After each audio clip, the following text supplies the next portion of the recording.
Vamos a abrir nuestras Biblias en Lucas capítulo 4 y hoy día vamos a continuar nuestra exposición del Evangelio de Lucas. Estamos en el capítulo 4, versículos 14 al 21. Lucas capítulo 4, versículo 14 al 21. El título del estudio el día de hoy es el primer sermón de Jesucristo en Nazaret, parte 1, porque la próxima semana vamos a ver la segunda parte, hoy día no nos va a alcanzar el tiempo. Pero como siempre, hermanos, les voy a rogar de que podamos orar juntos antes del sermón para que el Señor nos guíe en todo, ¿sí? Señor, te agradezco esta noche ya por tu misericordia, este día domingo que tú nos regalas para poder reunirnos en la mañana, en la noche, para aprender tu palabra, para conocerte más, ser edificados, corregidos, consolados, animados. Y hoy día te ruego, Dios mío, de que tú nos ayudes a entender quién es Cristo, qué es lo que Él ha venido a hacer por nosotros, Señor. Ayúdanos, Dios, a comprender el pasaje que tenemos enfrente. Te rogamos por tu misericordia en el nombre de Jesús. Amén. Lucas capítulo 4, versículo 14 al 21 dice así. Y Jesús volvió en el poder del Espíritu a Galilea y se difundió su fama por toda la tierra de alrededor. Y enseñaba en la sinagoga de ellos y era glorificado por todos. Vino a Nazaret, donde se había criado, y en el día de reposo entró en la sinagoga conforme a su costumbre, y se levantó a leer. Y se le dio el libro del profeta Isaías, y habiendo abierto el libro, halló el lugar donde estaba escrito: El Espíritu del Señor está sobre mí, por cuanto me ha ungido para dar buenas nuevas a los pobres, me ha enviado a sanar a los quebrantados de corazón, a pregonar libertad a los cautivos y vista a los ciegos, a poner en libertad a los oprimidos, a predicar el año agradable del Señor. Y enrollando el libro, lo dio al ministro y se sentó, y los ojos de todos en la sinagoga estaban fijos en él. Y comenzó a decirles: Hoy se ha cumplido esta escritura delante de vosotros. Bueno, hermanos, hoy día estamos retomando nuestro estudio, nuestra exposición de Lucas, así que déjenme recordarles un poco dónde es que estamos. En esta sección específicamente estamos comenzando el ministerio público de Jesucristo en el Evangelio de Lucas. Ahora, este ministerio público de Jesucristo en realidad ya había comenzado antes. El evangelista Juan nos dice de que esto ya había comenzado quizás un año antes. Aquí Lucas se nos salta y es por eso que tenemos, hermanos, 4 evangelios, porque los 4 evangelios se complementan en la información y en la revelación que Dios quiere que tengamos. Pero Jesucristo en este evangelio de Lucas está comenzando su ministerio en Galilea. Hemos quedado la última sección específicamente viendo la tentación de Jesucristo. Y la realidad es de que cuando tú unes el Evangelio de Lucas con el Evangelio de Juan, es muy probable que desde el versículo 13 hasta el versículo 14 haya por lo menos un año de ministerio que Jesucristo ya comenzó. Y ya había comenzado, nos relata el evangelista Juan, en los primeros 4 capítulos del Evangelio de Juan, algo que probablemente vamos a estudiar más adelante.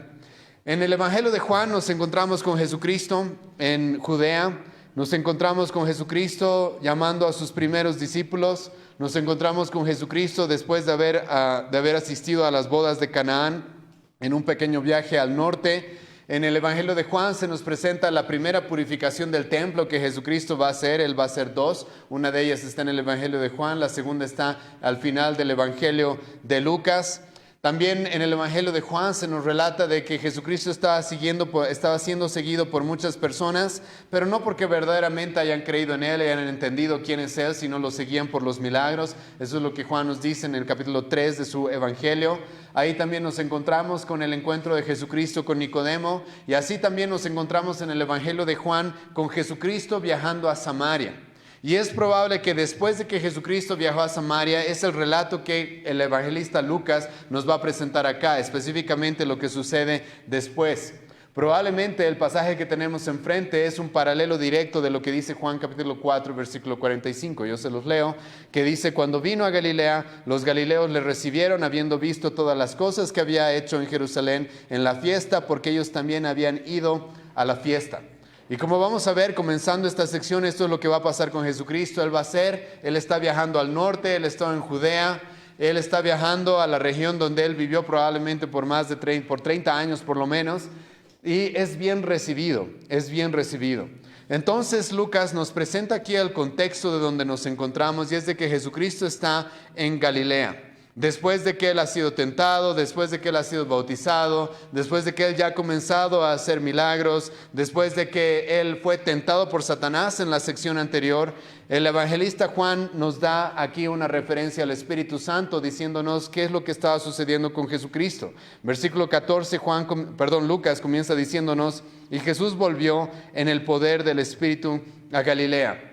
Después de todos los acontecimientos que les acabo de relatar, junto con las tentaciones, las cuales fueron una sección muy importante en los evangelios, tanto que se relata en Mateo, en Marcos y en Lucas, nos encontramos en este lugar, específicamente Mateo y Lucas, nos encontramos en este lugar Jesucristo viajando al norte, Jesucristo llegando a Galilea y Jesucristo en el poder del Espíritu Santo. Ahora, esto, hermanos, es importante para lo que vamos a estar viendo a lo largo de todo el evangelio de Lucas. Porque Jesucristo va a comenzar un ministerio y está comenzando su ministerio público en este evangelio, pero una y otra vez se va a recalcar de que Jesucristo está haciendo esto empoderado, acompañado, ungido del Espíritu Santo. Algo que Él mismo va a relatar en este mismo pasaje. Y ahora esto no debería ser nuevo para nosotros específicamente porque hemos visto al Espíritu Santo y se nos ha mencionado al Espíritu Santo, a la tercera persona de la Trinidad, desde la concepción de Jesucristo. Desde el capítulo 1 de Lucas nos hemos topado con el Espíritu Santo siendo partícipe en lo que es la concepción de Jesucristo. Después de esto nos hemos encontrado con el Espíritu Santo ungiendo a Jesucristo o descendiendo sobre Jesucristo después de su bautismo, durante su bautismo. Y después nos encontramos con el Espíritu Santo, Él mismo guiando a Jesucristo al desierto y acompañándolo durante las tentaciones. Y ahora, hermanos, aquí hay una lección bastante importante en el versículo 14. Si bien Lucas nos está entregando el contexto donde nos encontramos, hay una lección bastante importante, hermanos, y es de que Jesucristo, si bien Él era Dios, si bien es el Hijo de Dios, el Creador del cielo y de la tierra, Jesucristo, al encarnarse como hombre, Él necesitó del Espíritu Santo para cumplir su ministerio, como Él mismo lo va a decir más adelante, de que las obras que Él hacía era por el poder del Espíritu Santo. Y esto, hermanos, sinceramente es un ejemplo muy importante que encontramos en Jesucristo. ¿Por qué? Porque si el Hijo de Dios encarnado, si el Hijo de Dios que se hizo hombre no pudo vivir su vida y cumplir su ministerio sin la ayuda del Espíritu Santo, adivina qué es lo que va a suceder con nosotros si pretendemos cumplir nuestro ministerio o servir a Dios sin la ayuda del Espíritu Santo. Estamos completamente dirigidos a lo que sería un fracaso. Porque el Espíritu Santo una y otra vez se lo va a mencionar en la vida de Jesucristo. Y en este punto, hermanos, vemos al Espíritu Santo y vamos a ver esto a lo largo de todo el ministerio de Jesucristo, obrando íntimamente relacionado con la vida de Cristo y su ministerio. Ahora, no podemos avanzar este pasaje, hermanos, sin primero mencionar algunas cosas, ¿sí? La última vez que vimos a Jesucristo en el Evangelio de Lucas, lo hemos visto en una posición bastante débil, en una posición en la cual estaba sufriendo muchas tentaciones, estaba sufriendo muchas pruebas. 3 de ellas nos relató Lucas, aunque sabemos de que Satanás estaba constantemente tentando y atacando a nuestro Señor Jesucristo. Pero aquí Lucas, por algún motivo, inspirado por el Espíritu Santo, pasa de la debilidad de Jesucristo en el desierto, que si bien Él soportó las tentaciones y venció a Satanás, como hemos visto en las sesiones pasadas, ahora de repente nos encontramos con Jesucristo diciéndonos de que Él está en el poder del Espíritu Santo. Ahora, hermano, eso me llama la atención porque justo cuando me tocó exponer estos pasajes hace algún tiempo, también estaba exponiendo la epístola a los romanos, como continúa haciéndola en las mañanas. Y en la epístola a los romanos encontramos algo muy interesante que es lo mismo que sucede aquí en la vida de Jesucristo. Pablo dice que los cristianos sufrimos tentaciones, que los cristianos sufrimos pruebas, que los cristianos vamos a pasar aflicciones, pero ¿qué es lo que sucede con un cristiano después de la aflicción? El cristiano, dice el apóstol Pablo, no termina peor que lo que estaba, ¿sí? No termina en una situación más baja espiritualmente de la que pudo haberse encontrado, sino que cuando Dios nos enfrenta a tentaciones, cuando Dios mismo nos enfrenta a aflicciones, cuando Dios permite todas esas cosas en nuestra vida, el apóstol Pablo va a decir, Romanos capítulo 5, de que todas esas cosas vienen para bien, vienen para hacernos más fuertes, vienen para hacernos más pacientes, vienen para hacer que nuestro carácter madure y nos haga personas las cuales sean más más resistentes a las pruebas que vamos a asumir y que vamos a tener que enfrentar hasta el final de nuestra vida. Y algo interesante, hermanos, que pasa exactamente lo mismo con Jesucristo.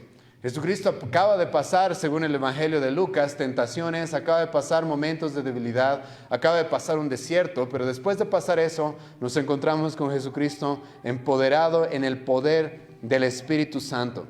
Y es de esta forma que Lucas nos presenta a Jesucristo retornando a Galilea.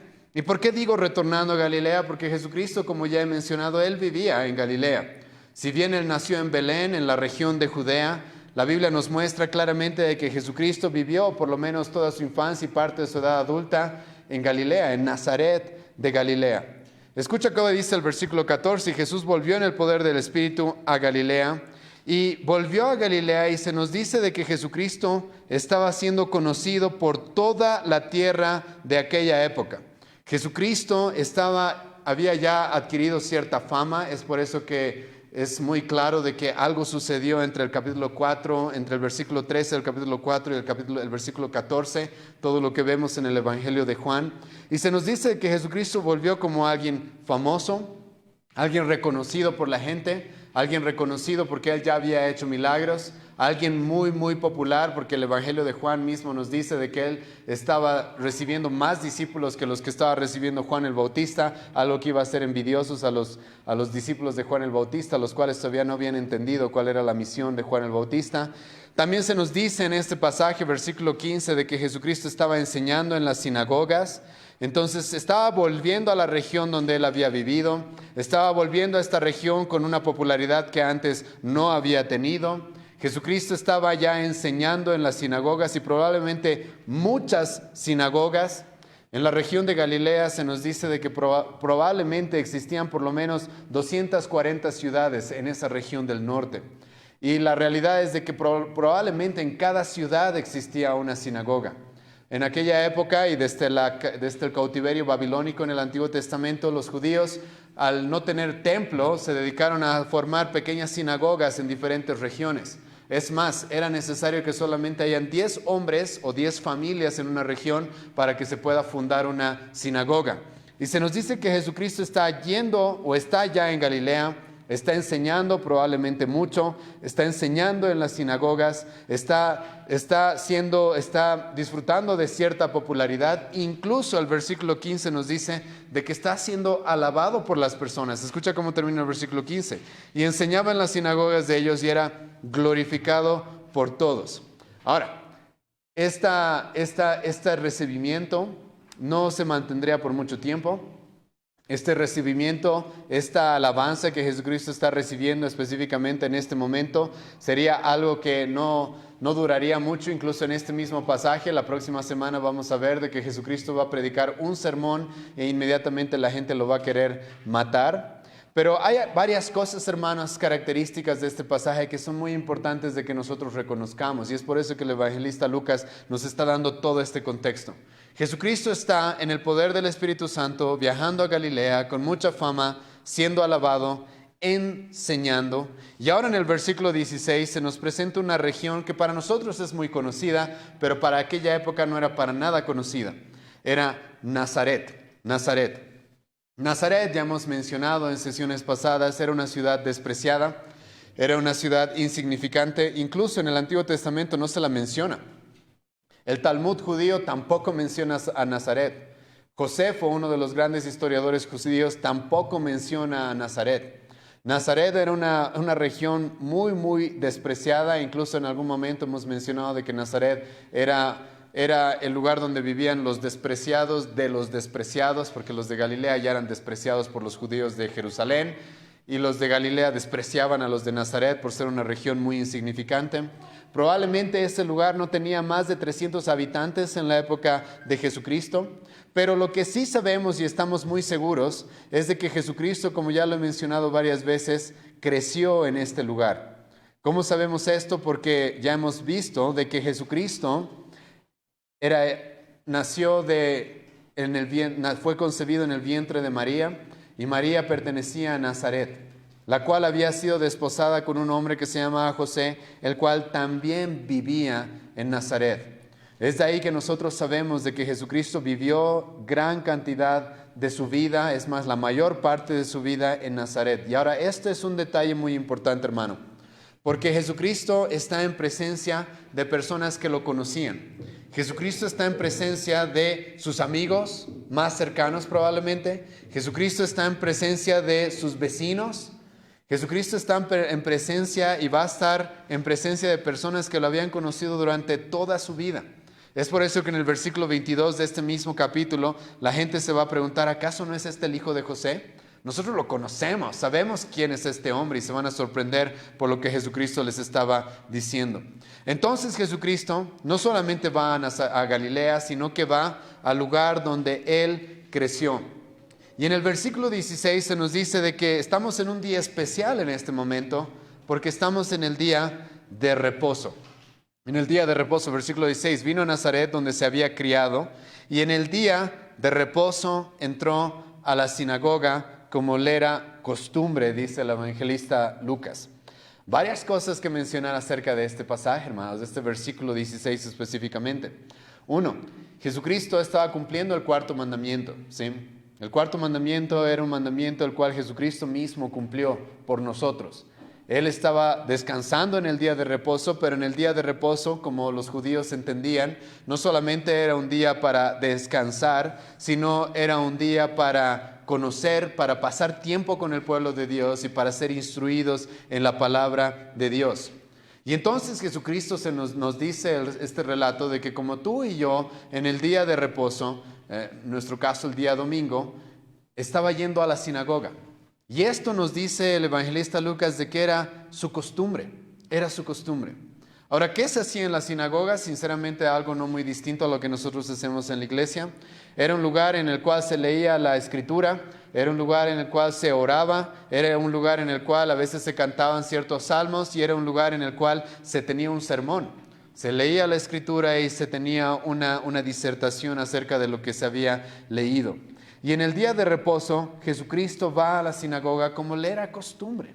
Ahora, hermanos, no quiero hacer toda una doctrina del versículo 16, pero sí quiero llamarles la atención a algo, ¿sí? Si había alguien que hubiera podido tener la mejor excusa para no ir a la iglesia, digamos, en su época, adivina quién hubiera sido. Cristo, ¿sí? Hay gente que dice, yo no voy a la iglesia porque todo lo que me van a decir ya sé. Cristo, hermano, es el único que podía haber dicho eso con sinceridad. Pero Cristo está yendo a la sinagoga en el día de reposo a ser instruido. Jesucristo es el único que podría haber dicho en algún momento, sabes, yo no necesito ir a la sinagoga, porque yo ya conozco, yo ya sé todo lo que van a enseñarme. Es más, yo mismo soy parte de esa revelación, es más, yo mismo inspiré parte de lo que ellos van a leer. Jesucristo podría haber dicho, sabes, yo me puedo quedar en mi casa a orar a mi Padre. Es más, lo puedo escuchar audiblemente si quisiera. Pero no, Jesucristo como un ejemplo para nosotros, en el día de reposo va a decidir ir a la sinagoga, a ser instruido, a escuchar prédicas. Y hermano, va a hacerlo siendo el Hijo de Dios, ¿sí? El Hijo de Dios, el cual verdaderamente pudo haber dicho, yo no necesito eso. Y el evangelista Lucas nos dice de que esto era una costumbre para él. Esto es algo que él hizo desde su infancia, en su juventud y ya en su edad adulta. Él tenía acostumbrado a hacer esto todos los días de reposo. Es más, Jesucristo mismo al final de su vida le va a recalcar eso a los judíos. En Juan capítulo 18, versículo 20, Jesucristo le va a decir esto a los judíos. Siempre he enseñado en la sinagoga y en el templo donde se reúnen todos los judíos y nada he hablado en oculto. Jesucristo mismo va a decir, yo siempre he estado en la sinagoga, siempre he sido parte de la celebración y la adoración del pueblo de Dios. Y en este momento nos encontramos en esto que Lucas nos dice que es algo normal que Jesucristo hacía, pero la realidad es de que nos vamos a encontrar con algo especial en este día. Este día de reposo sería un día de reposo completamente distinto a los demás días de reposo que tenían acostumbrado tener en la sinagoga en Nazaret. Y este día sería muy especial, ¿por qué? Porque le tocaría leer la Escritura a Jesucristo. Y no solamente le tocaría leer la Escritura a Jesucristo, sino que le tocaría predicar a Jesucristo. Y escucha lo que nos dice el versículo 17 en adelante. Y se le dio el libro del profeta Isaías, y habiendo abierto el libro, halló el lugar donde estaba escrito. En aquella época era costumbre dentro de las sinagogas tener varias lecturas durante sus reuniones. Había un hombre al cual se lo reconocía como el archisinagogos, que era el líder de la sinagoga, el cual dirigía en cierta manera todo el culto del pueblo. Había un hombre el cual se lo conocía como el chazán, el cual era el que estaba cuidando los pergaminos, el cual estaba cuidando las escrituras de aquella época. Y probablemente este hombre es el cual le entrega a Jesucristo los rollos. No sabemos específicamente si Jesucristo buscó específicamente la lectura que vamos a ver en este momento, pero puedo estar seguro, hermano, que en la providencia de Dios eso estaba completamente todo orquestado. Porque lo que va a suceder en este momento es algo que verdaderamente debe llamar la atención. Porque en el primer sermón de Jesucristo, en la región en la que él había crecido toda su vida, él va a leer este pasaje y va a predicar este pasaje y va a mostrar qué es lo que significa este pasaje en Isaías y va a aplicarlo específicamente a él mismo. Entonces se nos dice en el versículo 17 que se le dio el libro del profeta Isaías y habiendo abierto el libro halló el lugar donde estaba escrito. Así es como Jesucristo comenzó este sermón leyendo la palabra, así es como se debe comenzar cualquier sermón leyendo la escritura. Y entonces Jesucristo empezó a leer. El profeta Isaías empezó a leer el capítulo 61, versículo 1 y 2 del profeta Isaías, y probablemente también hay una sección más de Isaías 58, versículo 6. Escucha lo que Jesucristo leyó, versículo 18 al 19. El Espíritu del Señor está sobre mí, por cuanto me ha ungido para dar buenas nuevas a los pobres. Me ha enviado a sanar a los quebrantados de corazón y pregonar libertad a los cautivos, y vista a los ciegos y poner en libertad a los oprimidos, a predicar el año agradable del Señor. Este específicamente en el Antiguo Testamento es un pasaje que se conoce como un pasaje mesiánico. Si tú lees en el contexto del profeta Isaías, Isaías, como otros profetas también, le dijeron al pueblo de Israel que por sus pecados iba a sufrir un severo juicio.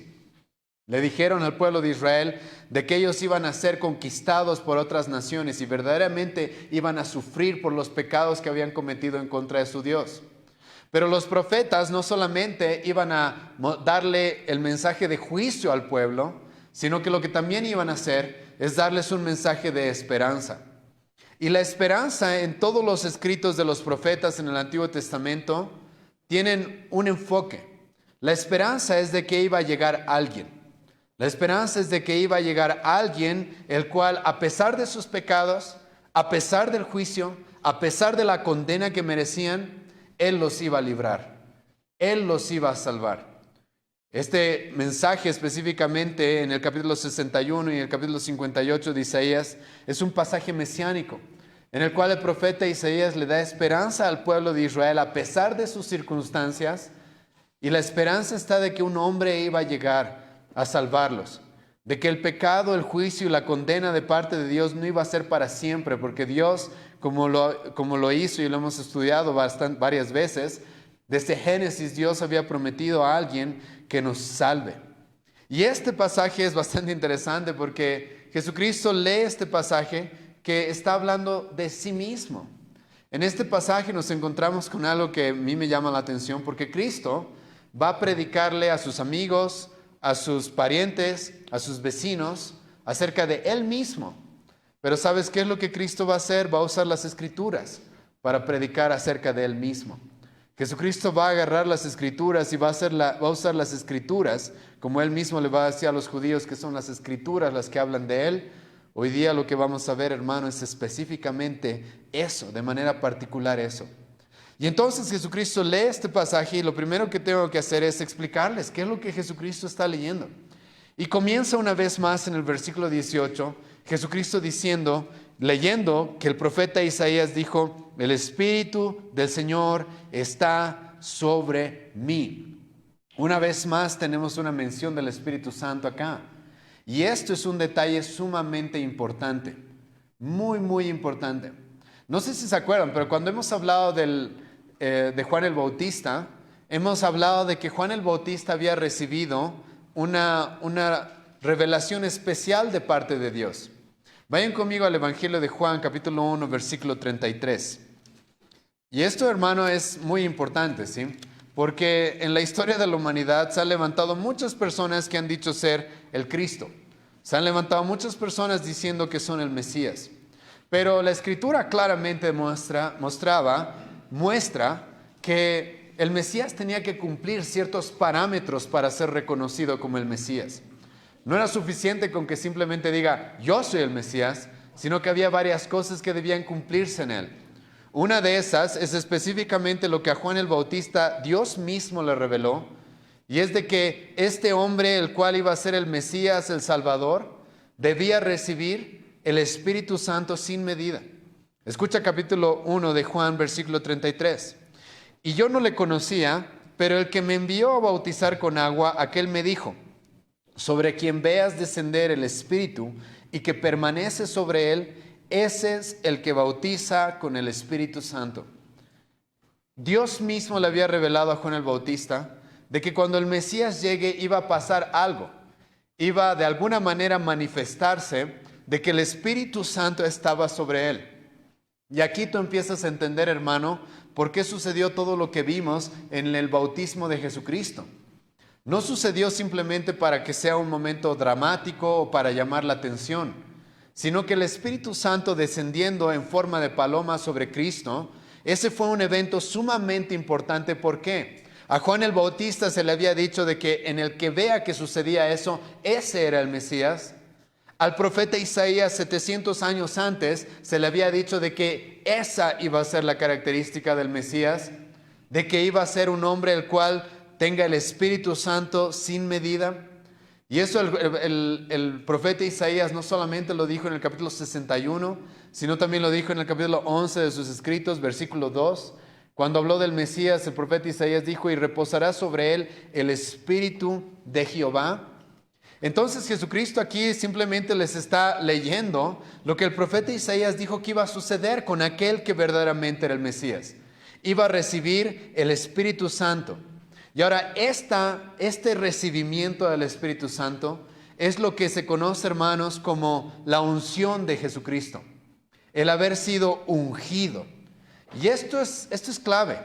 No sé si sabías, pero la palabra Mesías significa ungido, hermano. Eso es lo que significa, el ungido. La palabra, el término, el título Cristo que se le da a Jesús, significa igual, el ungido.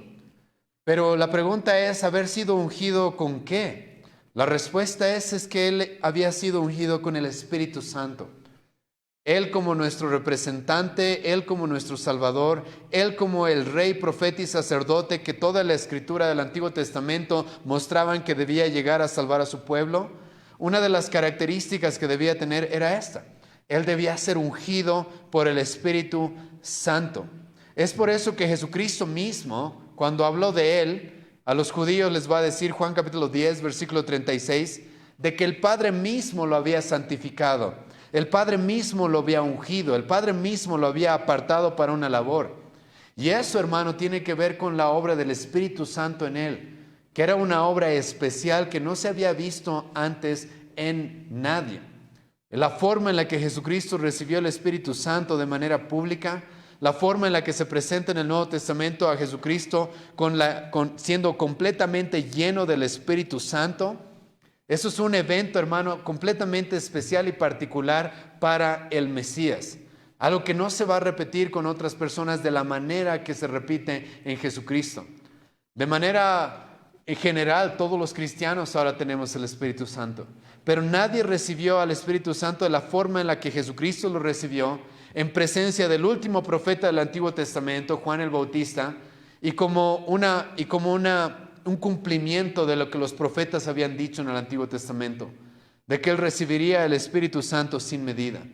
Entonces Jesucristo lee este pasaje en el cual se dice que el Mesías iba a recibir el Espíritu Santo, iba el Espíritu Santo a estar sobre Él, y ahora continúa este pasaje diciéndonos varias cosas que espero que llamen tu atención. ¿Para qué es que el Espíritu Santo, dice este pasaje, que iba a ungir a Jesucristo?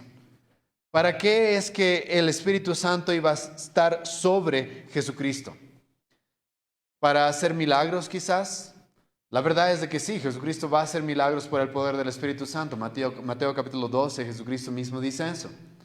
Pero en este pasaje específicamente, hermanos, encontramos algo que espero que llame mucho tu atención. Y es de que Jesucristo recibe el Espíritu Santo y escucha con cuál es el objetivo primario.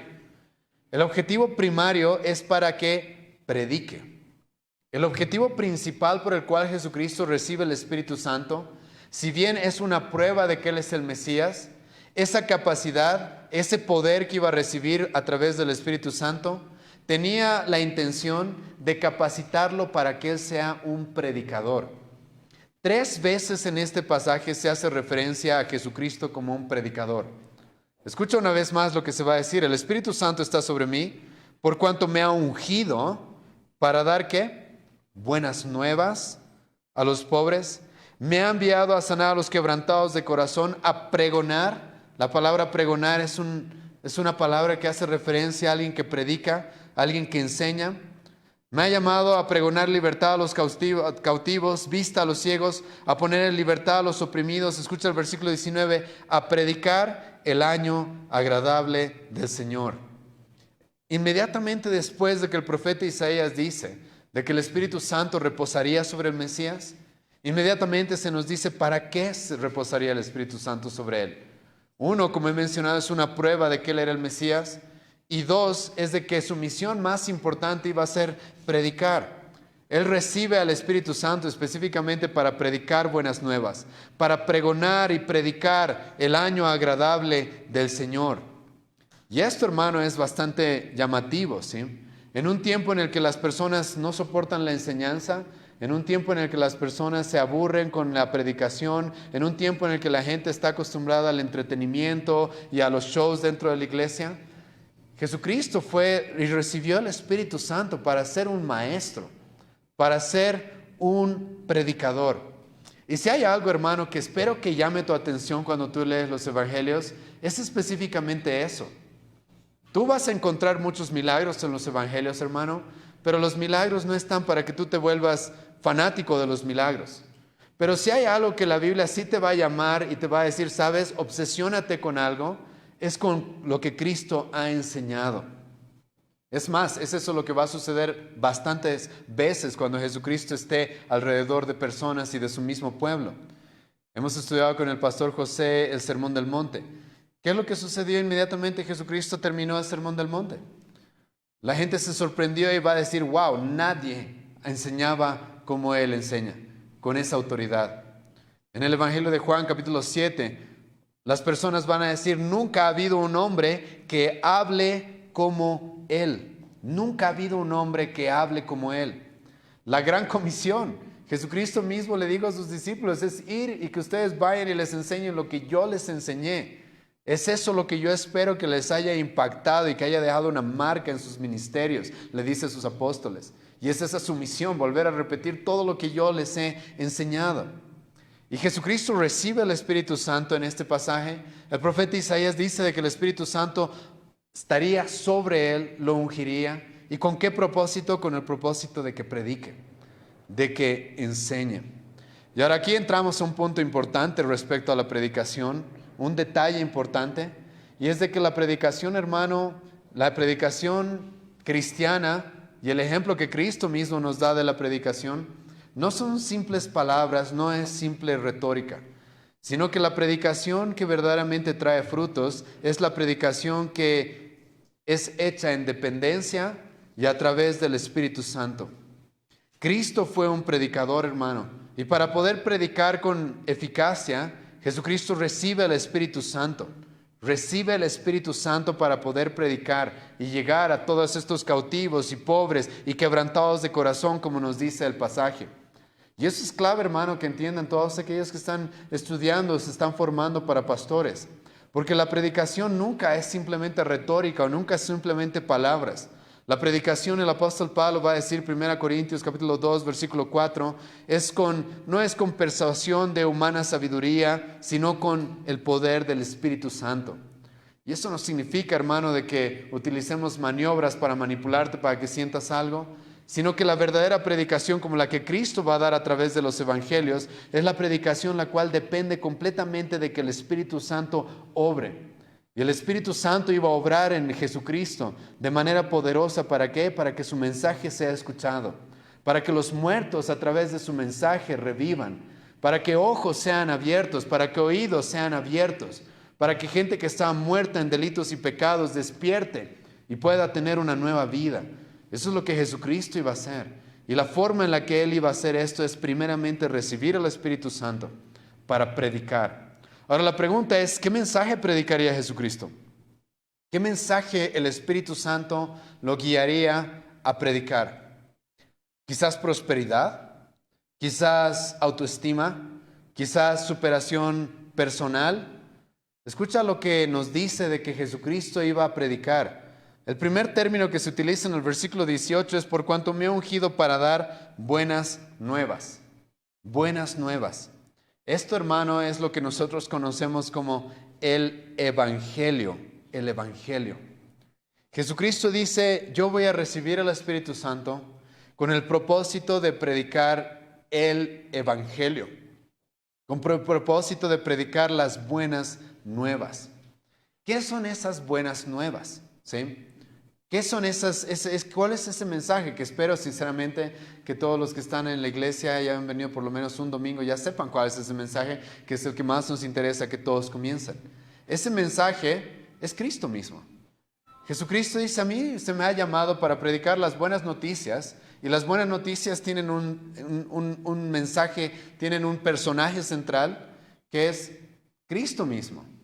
Cristo dice, a mí se me ha mandado a predicar acerca de mí en cierta manera. Y eso es lo que Cristo va a hacer, predicar acerca de Él mismo. Jesucristo, todo su mensaje va a girar acerca de Él, porque Él es las buenas nuevas. Él es el mensaje de que Dios, un Dios airado contra nosotros, un Dios que lo único que nos debe dar es condena, es juicio. Ese mismo Dios ha decidido mandar a su único Hijo para pagar nuestra condena, para pagar lo que nosotros debemos pagar, para cumplir aquello que nosotros deberíamos cumplir. Él ha mandado a un sustituto para tomar nuestro lugar. Esas son las buenas nuevas. Y Jesucristo dice, a mí se me ha mandado para predicar eso. Es por eso que una y otra vez vamos a ver a Jesucristo predicándose a sí mismo, mostrándole a las personas quién es Él. Es más, vamos a terminar el Evangelio de Lucas, muy parecido a como lo estamos comenzando. Jesucristo en este pasaje va a predicar su primer sermón y todo va a tratar acerca de Él. Jesucristo va a terminar el Evangelio de Lucas predicándole a sus discípulos a través de los salmos, a través de Moisés, a través de los profetas, quién es Él. Y en el Nuevo Testamento, hermano, esto es algo que los discípulos harían igual. Hechos capítulo 2, el apóstol Pedro recibe el Espíritu Santo y va a dar su primer sermón. Adivina de quién se va a tratar ese primer sermón. De Cristo. Todo va a girar alrededor de Cristo. El apóstol Pablo va a decir 1 Corintios capítulo 2, versículo 2, mi mensaje es Cristo y este crucificado. El apóstol Pablo va a decir 2 Corintios capítulo 4, yo no me predico a mí mismo, yo no quiero que me conozcan a mí, yo quiero que conozcan las buenas nuevas de salvación, las cuales son en Cristo. Y Jesucristo nos dice de que Él iba a recibir al Espíritu Santo, el Espíritu Santo iba a reposar sobre Él, ¿para qué? Para traer este mensaje. El mensaje de las buenas nuevas del Evangelio. El mensaje de que Él daría su vida, Él moriría por la salvación de su pueblo. El mensaje de que solo por la fe, solo por gracia, solo por medio de Él, podemos ser salvos y estar a cuentas con nuestro Dios. Ese sería el enfoque del mensaje de Jesucristo. El Evangelio, las buenas nuevas, la predicación de la salvación.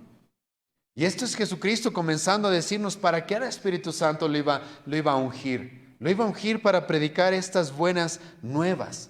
Ahora estas nuevas, hermano, están dirigidas, escucha a quiénes, dice Jesucristo, por cuanto me he ungido para dar buenas nuevas, ¿a quiénes dice? A los pobres, a los pobres. Y no solamente a los pobres, continúa diciendo, me he enviado a sanar a los quebrantados de corazón. Lean conmigo el Evangelio de Mateo, capítulo 5, versículo 3 y 4. Escucha lo que Jesucristo va a decir en el Evangelio de Mateo, capítulo 5. Conocemos esto, hemos estudiado ya antes con el pastor José, las bienaventuranzas. Bienaventurados los pobres, en espíritu, porque de ellos es el reino de los cielos. Y escucha el versículo 4, esto está relacionado con lo que estamos viendo en Lucas. Bienaventurados los que, ¿qué dice? Los que lloran. Una manera poética de hablar de gente que llora, hermano, es la forma de expresarlo en las palabras del profeta Isaías, es decir, que están quebrantados de corazón. Es gente que llora, es gente que está sufriendo. Ahora, ¿por qué este mensaje está dirigido hacia estas personas? Hacia los pobres. ¿A qué clase de pobres Jesucristo se está refiriendo? ¿Se está refiriendo específicamente a pobres económicamente? Sabemos que no. Jesucristo va a tener discípulos los cuales tenían dinero. Uno de ellos va a ser Zaqueo, por ejemplo, que nos lo vamos a encontrar en el Evangelio de Lucas. Era un hombre rico, el cual va a llegar a la salvación. Sabemos en el Nuevo Testamento de que había personas ricas en la iglesia. Por eso Pablo le va a decir a los ricos de la iglesia en 1 Timoteo capítulo 5, versículo 17, que no pongan su fe y esperanza en las riquezas. Había gente rica. O sea, ¿qué clase de pobres Jesucristo se está refiriendo? La palabra pobres, hermano, hace referencia a alguien que entiende que por más de que tenga riquezas, por más de que tenga fama, por más de que tenga lo que tenga en este mundo, en la presencia de Dios no tiene absolutamente nada que ofrecer. Por más logros que tenga en este mundo, por más logros que tenga a los ojos de la sociedad, cuando se presente delante de Dios y se presenta delante de Cristo, no tiene absolutamente ningún mérito, ninguna obra, no tiene absolutamente nada. Es a esa clase de pobres a los que Jesucristo se está refiriendo. Hemos leído hace un momento Lucas capítulo 18 y encontramos estas dos personas. Una persona que no se cree pobre y una persona que entiende cuán pobre es. El fariseo que se para delante de Dios y le dice, gracias Dios porque yo no soy como los otros. Yo hago esto, yo hago lo otro, yo hago aquello, yo diezmo, yo ayuno, yo hago todos estos méritos, todas estas obras. Por lo tanto, Dios, tú me debes algo a mí. Yo no soy alguien pobre. Es más, estoy tan lejos de la pobreza que tú, Dios, tienes una deuda conmigo. Y luego nos encontramos con un hombre el cual dice, no tengo nada. No tengo nada. No puedo ni siquiera levantar mis ojos al cielo. No tengo absolutamente nada en mí mismo que ofrecerte. Y Jesucristo dice, yo he venido a traer un mensaje a estas personas, a estos pobres, aquellos que entienden que no tienen absolutamente nada que ofrecer. O si quieres, lo único que tienes para ofrecer son lágrimas. Lo único que tienes que ofrecer son lágrimas. Nos vamos a encontrar con eso en el mismo Evangelio de Lucas. Nos vamos a encontrar con una mujer que se va a acercar a Jesucristo y le va a decir, no tengo más que mis lágrimas. Lo único que tengo para ti son mis lágrimas para limpiar tus pies, nada más. Soy pobre, no tengo nada más que ofrecerte. Esta es la clase de personas a las que dice el pasaje que Jesucristo vendría a proclamarle las buenas nuevas, el evangelio de salvación. Tú dices, yo no tengo nada que ofrecerte, Dios. No tengo nada en mí mismo, no tengo absolutamente nada. Dios dice, Cristo dice, específicamente por ti he venido. Específicamente por una persona así he venido a predicarle las buenas noticias. El problema, hermano, y esto es algo muy importante, sí, es por eso que he mencionado qué clase de mensaje Jesucristo predicaría y a quiénes le predicaría. Hay algo muy irónico en nuestra época de que hay muchas iglesias las cuales dicen que predican el evangelio, pero lo que quieren es hacer sentir a la gente que no son pobres, que tienen algo que ofrecer. Tú eres un campeón, tú estás bien, tú confía en ti mismo, cree en ti mismo, ¿sí? Tú tienes la capacidad en ti mismo de cambiar tu destino. Escucha, están dirigiendo a la gente a ser específicamente la clase de personas por las que Cristo no ha venido. Aquellas personas que creen que en sí mismos tienen todo, que en sí mismos ellos ya tienen lo suficiente y lo necesario para estar a cuentas con Dios. Dios dice más bien lo contrario. Yo me voy a compadecer de los contritos de corazón. Vayan conmigo a Salmo 72, versículos 12 y 14. Escucha lo que Dios va a decir. Salmo capítulo 72, versículos 12 al 14.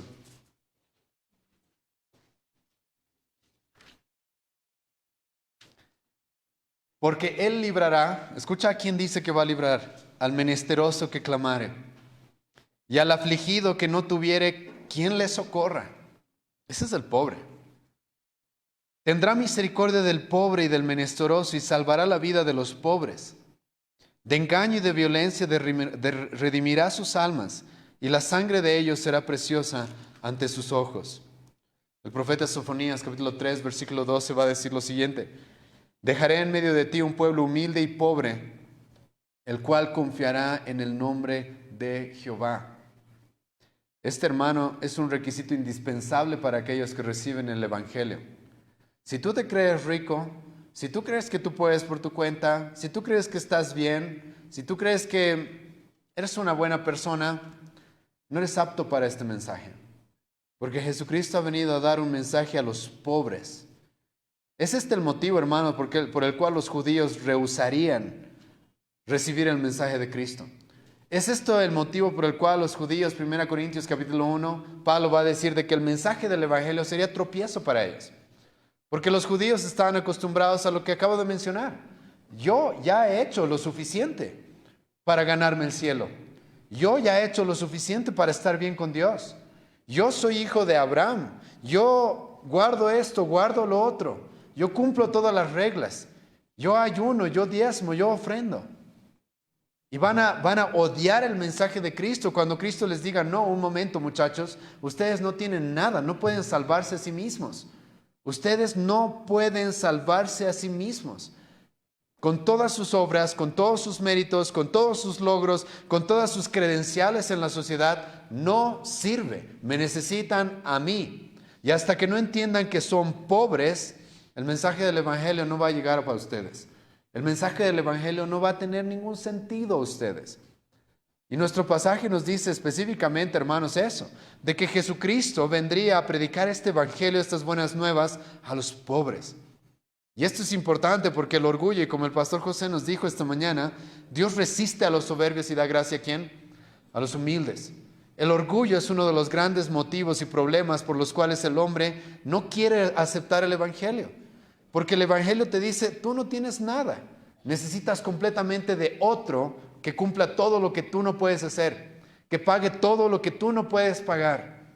Necesitas de alguien más, en ti mismo no tienes. Y la gente orgullosa dice: no, yo no puedo aceptar eso, yo no puedo. Debe valer para mí algo por lo menos de lo que hago. Algo de lo que yo hago debe valer. Hermano, eso no hace, ese es el tipo de gente la cual no recibe el Evangelio. Ese es el tipo de gente que rechaza el mensaje de Jesucristo. A pesar de que son buenas nuevas, lo rechazan. Porque las buenas nuevas están dirigidas a aquellos que son pobres. A veces hay hermanos que se acercan a mí creyendo, tal vez el pastor José igual, creyendo de que vamos a actuar de una manera distinta a la que se espera muchas veces. Vienen hermanos y nos comentan de que tienen baja autoestima y esperan, no sé, que tal vez les anime, sí, les diga: hermano, no, tú cree, sí, en ti, ámate un poco más. Y cuando alguien se me acerca a mí y me dice: sabes, tengo baja autoestima, me siento mal conmigo mismo, soy pobre, no tengo nada, siento que soy un menesteroso, soy un miserable. Digo: bien, estamos por buen camino, mantente así, ¿sí? Cristo ha venido por gente así. Y hermano, si tú te pones a pensar, en cierta manera, ahí está la solución a la baja autoestima, ¿sí? La solución a la baja autoestima no se trata de que me suban la estima, sino se trata de que deje de poner mi confianza en mí y ponga mi confianza en otro. De que toda mi dependencia, de que todo lo que soy, de que toda mi persona, absolutamente todo lo que soy dependa de alguien más. Dios no me ha creado para que yo dependa de mí mismo. Dios me ha creado para que yo dependa de otro. Dios me ha creado con la intención de que yo entienda de que solamente en Cristo tengo esperanza, de que en mí no tengo absolutamente nada y más bien debo aceptar eso. Debo aceptar eso. Jesucristo mismo le va a decir a sus propios seguidores, acuérdense esto, Juan capítulo 15, separados de mí nada pueden hacer, nada. Son pobres, no tienen nada no hay nada que puedan hacer sin mí. Y entonces el pasaje Jesucristo empieza a leerlo y dice: el Espíritu Santo va a morar sobre el Mesías, lo va a guiar a predicar las buenas nuevas a los pobres y a los quebrantados de corazón, aquellos que derraman lágrimas, aquellos que entienden su condición. En el Nuevo Testamento, esto de ser quebrantado de corazón, en el Antiguo Testamento también, tiene que ver con personas, hermano, que entienden su maldad y que al verse a sí mismos lloran. Lloran al ver cuánta maldad. Al verse a sí mismos entienden cuán pecadores son, cuán grave es su condición. Y Cristo dice, he venido por ti. Por esa clase de personas son las personas a las cuales he venido a salvar. Aquellos que entienden su condición. Aquellos que cuando se ven a sí mismos dicen, sí, no tengo nada. Me doy lástima a mí mismo. No tengo absolutamente nada. Soy un miserable, soy un pobre, soy un pecador. En pecado he sido concebido. Y por lo tanto, como he leído en el profeta Sofonías, estamos dispuestos a poner nuestra confianza en alguien más porque sabemos que nosotros no hay nada. Y Jesucristo dice, el Espíritu del Señor está sobre mí por cuanto me ha ungido para dar buenas nuevas a los pobres. Si eres pobre, hermano, tú entiendes estas buenas nuevas. Si no eres pobre, si no entiendes tu condición, estas buenas nuevas, el Evangelio es algo que te entra por un oído y se te sale por el otro, realmente no te afecta. Cuando tú eres un quebrantado de corazón es cuando realmente eres consolado cuando encuentras a Cristo. ¿Se acuerdan lo que he leído en Mateo 5? Bienaventurados los que lloran, porque ellos van a recibir ¿qué? Consolación. Cuando tú realmente lloras y entiendes tu pecado, entiendes tu maldad, es cuando realmente puedes comprender el consuelo que Cristo nos da, que Cristo nos trae, el único que puede consolar y enjuagar todas nuestras lágrimas. Pero no termina ahí el pasaje, sino que Jesucristo continúa leyendo el profeta Isaías y dice de que Él ha sido ungido para pregonar libertad a los cautivos. Pregonar, proclamar de que hay libertad a los cautivos. La pregunta es, hermano, ¿cautivo de qué? ¿Sí? ¿Cautivos de qué? ¿De qué es que somos esclavos? La Biblia dice de que, hermano, alguien que no conoce a Cristo está siendo dominado por Satanás, está siendo dominado por sus propios pecados. Y si no me creen, vayan conmigo a Efesios capítulo 2. Escucha lo que el apóstol Pablo va a decir que éramos tú y yo antes de conocer a Cristo. Antes de que se nos presente este evangelio, escucha lo que el apóstol Pablo va a decir que éramos. Capítulo 2 de Efesios, versículo 1 y 2. Y Él os dio vida a vosotros cuando estabais muertos en vuestros delitos y pecados, en los cuales anduvisteis en otro tiempo, siguiendo la corriente de este mundo, conforme al príncipe de la potestad del aire, ese es Satanás, el espíritu que ahora opera en los hijos de desobediencia, entre los cuales también todos nosotros vivimos en otro tiempo en los deseos de nuestra carne, haciendo la voluntad de la carne y de los pensamientos, y éramos por naturaleza hijos de ira, lo mismo que los demás. El apóstol Pablo dice la condición antes de conocer a Cristo que teníamos era estar completamente dominados por Satanás y por nuestros pecados. Nuestros deseos pecaminosos nos dominaban. Éramos esclavos del pecado, dice el apóstol Pablo, Romanos capítulo 6. Estábamos esclavizados. Estábamos literalmente dominados por Satanás, dice el apóstol Pablo. Esto es importante, hermanos. Muchas personas creen que una persona endemoniada es como el endemoniado gadareno, que nos vamos a encontrar en el Evangelio de Lucas más adelante, que es alguien, ¿verdad?, que babea y que habla cosas que no se entienden y que se vuelve como un loco. Creemos que ese es un endemoniado. Sí, ese también es un endemoniado. Pero la Biblia dice, escucha, que todo incrédulo está endemoniado. Todo incrédulo está dominado por Satanás. Todo incrédulo. No hay un incrédulo que no esté dominado por Satanás. 2 Corintios capítulo 4, versículo 4, el apóstol Pablo dice de que los incrédulos están cegados por el Dios de este mundo. ¿Quién es ese Dios? Satanás. Están cegados por Satanás. Escucha lo que Jesucristo mismo le va a decir a los judíos. Jesucristo les va a decir, ustedes hacen los deseos de su padre, el diablo. Juan capítulo 8, versículo 44. Ustedes le pertenecen a Satanás, él es su padre, y hacen la voluntad de su padre, el diablo. Los incrédulos, hermano, es esa la forma en la que viven. Están dominados por Satanás.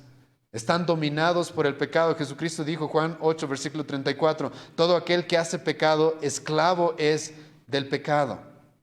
Pero ahora Jesucristo nos dice en Lucas, yo he venido a proclamar, a pregonar libertad a los que están cautivos, libertad a aquellos que están cautivos, aquellos que están sometidos bajo el dominio de Satanás, aquellos que están sometidos bajo el dominio del pecado.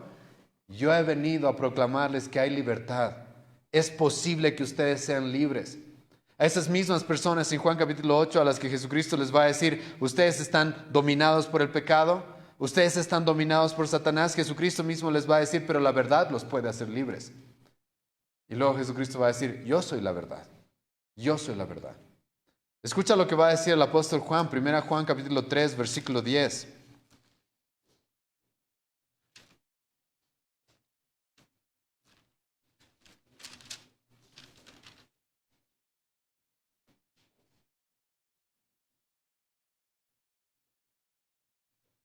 Perdón, 1 Juan capítulo 3, versículo 8. El que practica el pecado, escucha lo que dice, es del diablo, porque el diablo peca desde el principio. Ahora escucha. Para esto apareció el Hijo de Dios, para deshacer las obras que dice del diablo. Ahí el apóstol Juan está uniendo estas dos cosas. Hay gente que está dominada por el pecado, por eso practica el pecado de manera habitual. Es algo que lo domina, no puede dejar de hacer. Pero alguien ha venido a librarnos de eso. Alguien ha venido a librarnos de esa cautividad del pecado. ¿Quién? Cristo. Y Cristo dice, el Espíritu Santo me ha ungido para pregonar, para predicar esta libertad. Y ese cautiverio, hermano, no solamente tiene que ver con el dominio presente del pecado, sino también tiene que ver con las consecuencias inevitables que ese pecado trae. ¿Cuáles son esas consecuencias? Es la condena eterna. El autor de Hebreos va a decir eso, de que estábamos sometidos y esclavizados por el miedo a la muerte. ¿Por qué? ¿Por qué la gente le tiene miedo a la muerte? No es específicamente porque dejemos de existir, lo cual algunos creen, sino el miedo a la muerte, hermanos, de manera intrínseca en nosotros, es porque sabemos de que el momento que muramos vamos a tener que rendir cuentas a Dios. Y el pecado y la esclavitud al pecado, el haber vivido una vida sometidos a Satanás y a nuestras pasiones y a nuestros propios deseos, lo único que puede traer es ira de parte de un Dios santo y justo. Y estamos en cautiverio por esto. Y esto es importante, hermanos, porque los judíos en la época del profeta Isaías iban a sufrir en cierta manera esto. Iban a sufrir en cierta manera como un ejemplo de lo que a toda la humanidad le toca sufrir. Los judíos en la época de Jesucristo, resulta de que ellos iban a ser juzgados y iban a ser tomados en cautiverio por un pueblo extraño, por los babilonios, después por los asirios. Iban a vivir en esclavitud. Y aquí el profeta Isaías les dice, ¿alguien iba a venir a librarlos? A librarlos de las consecuencias de su pecado, a librarlos de aquello que los domina. Y Jesucristo dice, es para esto que he venido. Es para esto que yo he venido, a librarlos. El día de ayer lamentablemente escuchaba algo que se escucha constantemente y que probablemente es nuestra culpa por no predicar el evangelio de manera correcta. Mucha gente dice, ¿sabes? Antes de hacerme cristiano tengo muchas cosas que cambiar. Tengo mucho que cambiar, ¿sí? Antes de, ir a Cristo, antes de esto, tengo harto que cambiar. Voy a cambiar eso. Y entonces voy a ser cristiano. Cristo aquí dice lo contrario. Cristo dice más bien, tú ven a mí y yo te voy a cambiar a ti. Tú ven a mí y yo te voy a librar de ese cautiverio. Tú no te puedes librar por ti mismo. Es imposible. Tú necesitas que alguien te predique, te enseñe de que alguien más bien ha venido a librarnos. Ha venido a librarnos de esta esclavitud en la que vivíamos. Pero no solamente vivimos en esclavitud, no solamente vivimos en cautiverio de Satanás, nuestros pecados y las consecuencias de esto, sino que el pasaje continúa diciendo, y dar vista a los ciegos. La Biblia dice, hermano, de que antes de que conozcas a Cristo, vivías en completa ceguera, aunque tengas ojos. Escucha lo que dice el profeta Ezequiel, capítulo 12, versículo 2. Tienen ojos y no ven, ¿sí? Y no ven. Escucha lo que dice el salmista, capítulo 82, versículo 5. No saben, no entienden, andan ciegos o andan en tinieblas, como dice la Reina Valera. Jesucristo dice, pero yo he venido a dar vista a aquellos que no pueden ver. El mundo incrédulo, y antes de que conozcas a Cristo, Hermano, estás ciego. No puedes ver. Y la palabra ciego, hermano, tiene esta connotación de que no puedes entender, no puedes comprender la realidad. Un incrédulo no puede comprender lo que un cristiano puede comprender. Un incrédulo vive en completa ceguera. Y si no me crees, hermano, simplemente ve a tu alrededor, o espero que veas tu vida pasada y te des cuenta de eso. Si eres cristiano, tú sabes eso. Vivías completamente ciego. ¿Has visto alrededor nuestra ciudad? ¿Has visto la gente que no conoce a Cristo? ¿Has visto cómo se entregan a los ídolos? ¿Cómo creen que por comprarme una estatua eso significa que me va a ir bien? ¿Por hacerle fumar a una estatua eso significa que las cosas van a ir bien? ¿Cómo creen que adorando a un tal Jesús, emborrachándome y bailando con ropa indecente, así estoy adorando realmente a Dios? ¿Estoy ganándome el favor de Dios? Están ciegos, ciegos. Nunca me olvido una noticia que salió hace unos 3 años, aproximadamente 2, 3 años. La cultura aymara, ¿sí? La cual adoran, ¿verdad?, los dioses nativos, ¿verdad?, los dioses de esta región supuestamente, y que el gobierno de nuestra época quiere mantener, ¿sí? Y tú ves que es gente completamente ciega. Me acuerdo de estos hombres, ¿no?, que adoran a la Pachamama, que adoran al dios a la diosa de la tierra, a la madre tierra, etc. Hace 2 años, en medio del COVID, estaban festejando alegres en medio de una piedra. Estaban literal, alegres, festejando y bailando alrededor de una piedra.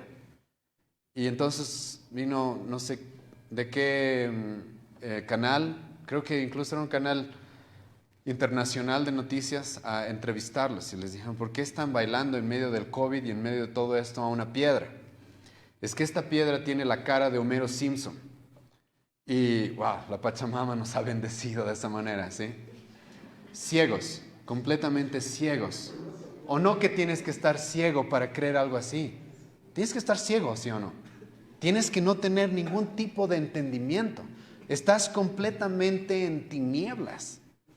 Ahora, aquí en la ciudad no estamos mejor. La gente que se cree intelectual y que se hace llamar atea o agnóstica. ¿Has visto gente que se hace llamar agnóstico? Y que utilizan esta palabra griega porque suena bastante intelectual. Yo soy agnóstico, ¿sí? ¿Sabes qué significa agnóstico? Literal significa ignorante. A significa sin, gnosis significa sin conocimiento. Literal lo que te está diciendo: yo soy un ignorante. Y lo dicen con soberbia, con orgullo. Ciegos, completamente ciegos. Ciegos, completamente ciegos. En la ciudad, hermano, como mencioné, no estamos mejor. Tú ves mujeres marchando por matar niños y al mismo tiempo ves personas luchando por que no se maten perros, ¿o no? Ves gente que quiere meter a la cárcel a una persona porque ha matado a un perro, pero quieren legalizar que se puedan matar niños con algo conocido como el aborto. Hermano, esto es ceguera, completa ceguera. Hay gente que cree que va a salvarse por sus propias obras. Cree que puede hacer lo suficiente para estar a cuentas con un Dios santo y justo. Ciegos, es imposible. ¿Cómo puedes hacer tú, siendo un hombre finito y pecador, hacer algo para estar a cuentas con un Dios santo y justo? ¿Cómo? ¿Cómo puedes hacer eso? En la Iglesia Católica creen que por recitar el Padre Nuestro, tú recitas el Padre Nuestro y alguien sale del purgatorio. Así de fácil era la salvación. Era que Cristo no venga a morir, porque lo único que necesitaba era recitar el Padre Nuestro y alguien sale del purgatorio y listo, ya está. Ciegos, completamente ciegos. Toda la Biblia habla de Cristo y la gente que dice que lee esta misma Biblia termina adorando y arrodillándose a María. Ciegos, no ven, no comprenden, no entienden.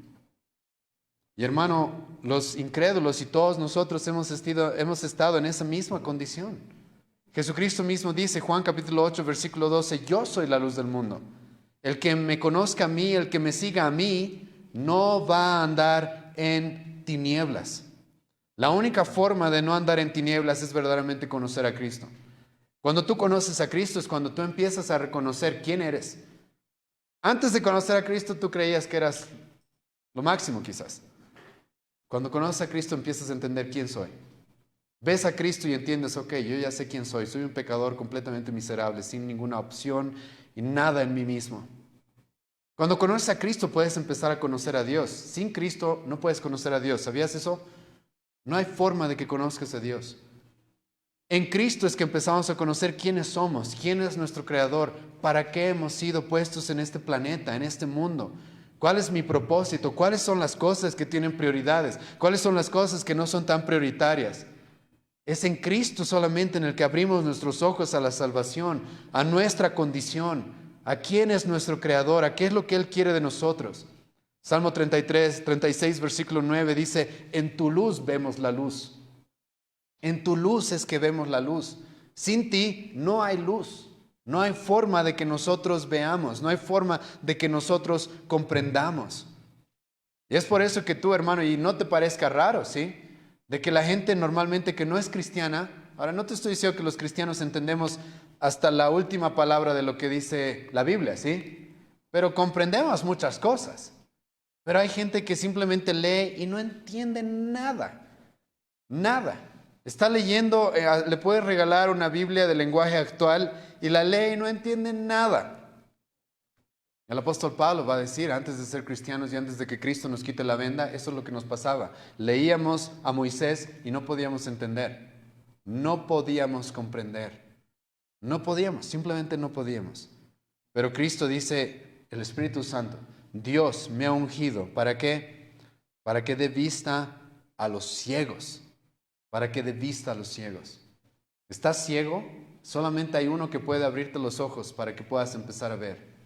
Solamente hay uno, Cristo. Y continuando el pasaje, Jesucristo va a continuar diciendo ahora, y poner en libertad a los oprimidos. ¿Qué es esta opresión? ¿A qué opresión Jesucristo se está refiriendo? Hermano, yo creo sinceramente de que Jesucristo se está refiriendo a la opresión de las falsas religiones. Las falsas religiones, hermano, te oprimen. Jesucristo dijo en Mateo 23, versículo 3, de que ellos atan cargas pesadas y difíciles de llevar y las ponen sobre los hombros de las personas, de los hombres. Atan cargas pesadas. Hermano, todas las religiones hacen eso. Todas las religiones lo que te dicen, tú quieres estar a cuentas con Dios, ¿qué tienes que hacer? Obras. Una carga pesada.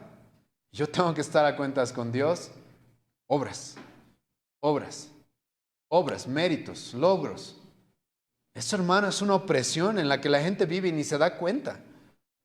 Por eso Jesucristo dijo en Mateo capítulo 11, versículo 28 al 29, venid a mí todos los que están trabajados y cargados. Venid a mí todos los que están trabajados y cargados, yo los voy a hacer descansar.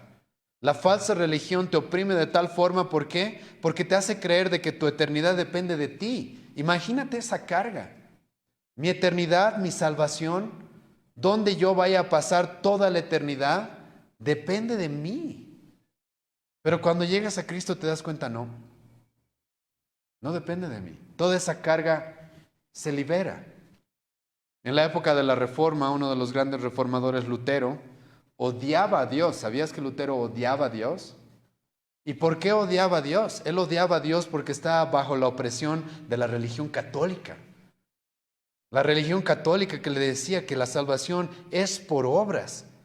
Y Lutero, que era un hombre que pensaba, decía, a ver un momento, si la salvación es por obras y Dios es perfectamente santo, perfectamente justo, ¿cuántas obras tengo que hacer? Nunca me alcanza, siempre hay algo más. Y en sus oraciones Lutero se quejaba con Dios y decía, Dios, eres un Dios, te odio porque tú siempre me pides más y más porque tú eres santo. Y nunca puedo alcanzar. Y vivía en esa opresión en la que las personas que están en falsas religiones viven. Una opresión la cual te pone toda tu salvación, toda tu eternidad en tus espaldas. Tú tienes que llevar eso. Pero Cristo dice, momento, yo he venido a llevar eso. Yo he venido a dar libertad a aquellos que están oprimidos. Aquellos a los cuales la falsa religión les ha puesto cargas pesadas que ni siquiera ellos pueden llevar. a todos aquellos los cuales han creído en el falso evangelio de obras, que no tiene nada de evangelio. Jesucristo dice, yo les he venido a predicar libertad. Hay libertad. Tu salvación no depende de ti. Tu eternidad no depende de ti. Yo voy a llevar esas cargas. ¿Te acuerdas lo que dice el profeta Isaías 53, capítulo 53? Y Él cargó toda nuestra maldad. ¿En quién? En Cristo. En Cristo. Y Cristo dice, yo he venido a poner en libertad a los oprimidos. He venido, versículo 19, a predicar el año agradable del Señor. ¿Qué es el año agradable del Señor? En el Antiguo Testamento había un año al cual se le conocía como el año del jubileo. El año del jubileo, y ustedes pueden leer después de esto, capítulo 25 de Levítico, versículo 8 y 9, era un momento en el cual se debía tocar una trompeta, muy fuerte, ¿sí?, para llamar la atención del pueblo. Y esa trompeta significaba de que había libertad.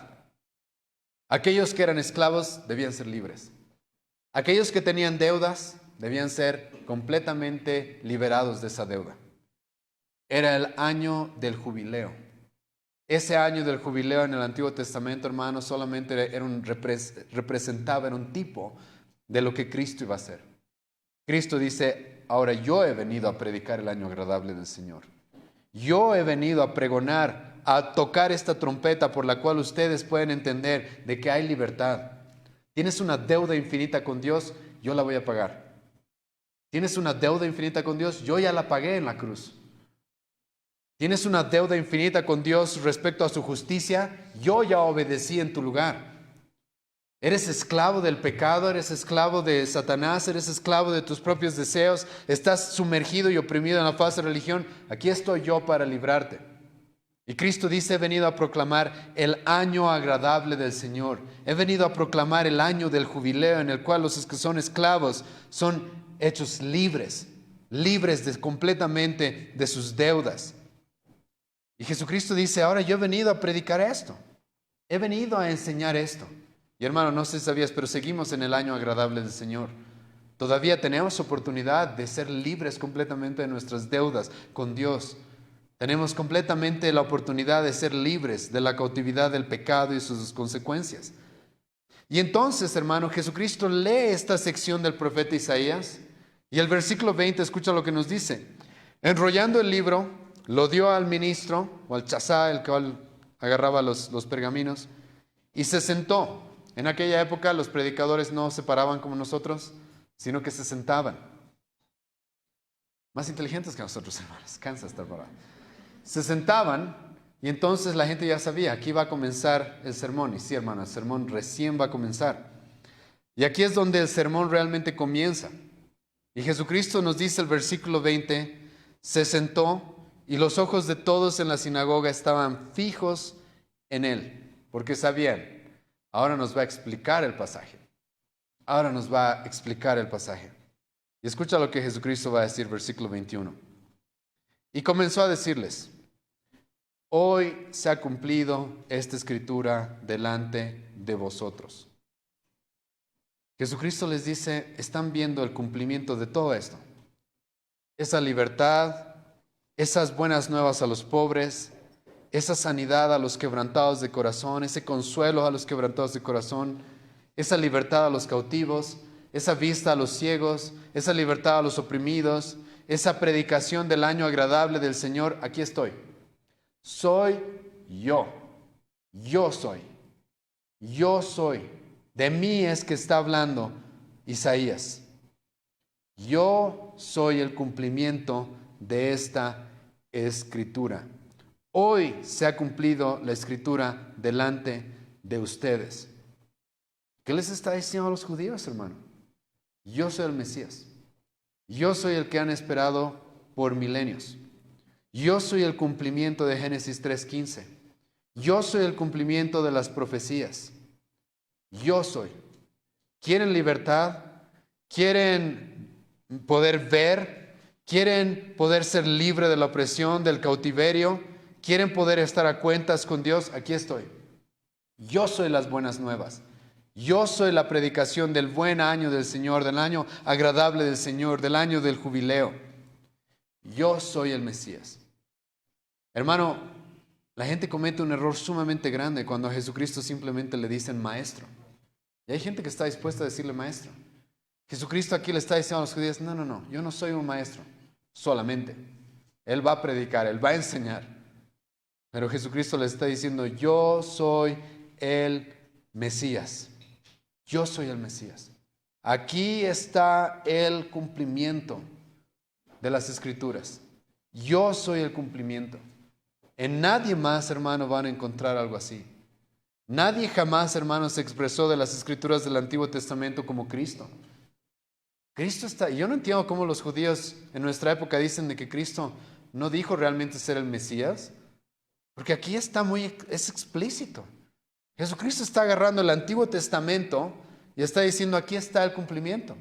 Lo están viendo en este mismo momento.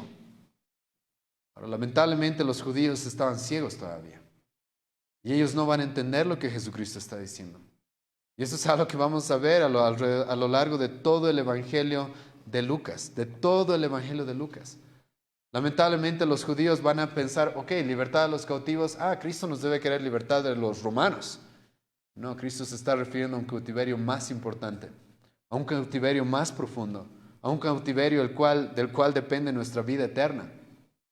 Los romanos no eran el problema para los judíos, su pecado era el problema. Su orgullo era el problema, su falsa religión era el problema, su ceguera a las cosas espirituales era el problema. Y Jesucristo les dice, pero en este momento aquí estoy yo. Y está en medio de sus amigos, está en medio de sus vecinos, está en medio de la gente que lo vio crecer y les dice, aquí está el Salvador. Y es eso, hermano, hermana, lo que Cristo quiere que entendamos el día de hoy. Amigo, amiga, que tal vez no eres cristiano y has venido solo a visitarnos. Eso es lo que queremos que tú entiendas. ¿Quieres ser libre de tus pecados? Solamente hay uno, es Cristo. No hay nadie más. Él es el cumplimiento de todo esto. No hay nadie más. Puedes confiar en ti, no sirve. Puedes confiar en la Virgen, en los ídolos, no sirve. Cristo dice, yo soy el cumplimiento de esto. En mí es que se van a cumplir todas estas cosas.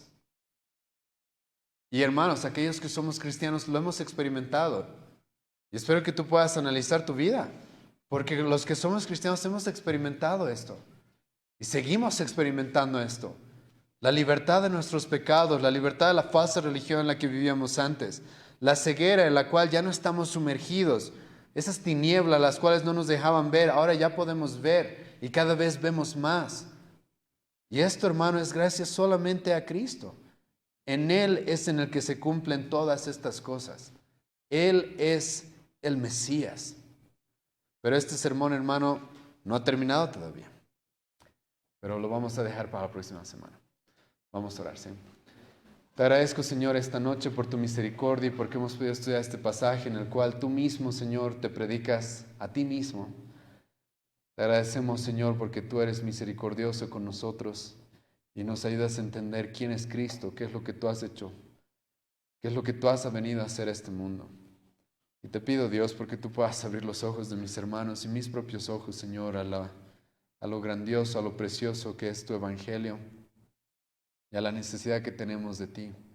Te pido, Dios, de que verdaderamente nos humilles y nos ayudes a entender que somos ciegos, pobres, y que la forma en la que deberíamos estar es quebrantados de corazón por nuestros pecados, pero encontrando al mismo tiempo consuelo solamente en ti, libertad solamente en ti, luz solamente en ti. Te ruego, Dios, misericordia, y te agradecemos, Señor, por este tiempo. En el nombre de Jesús oramos. Amén.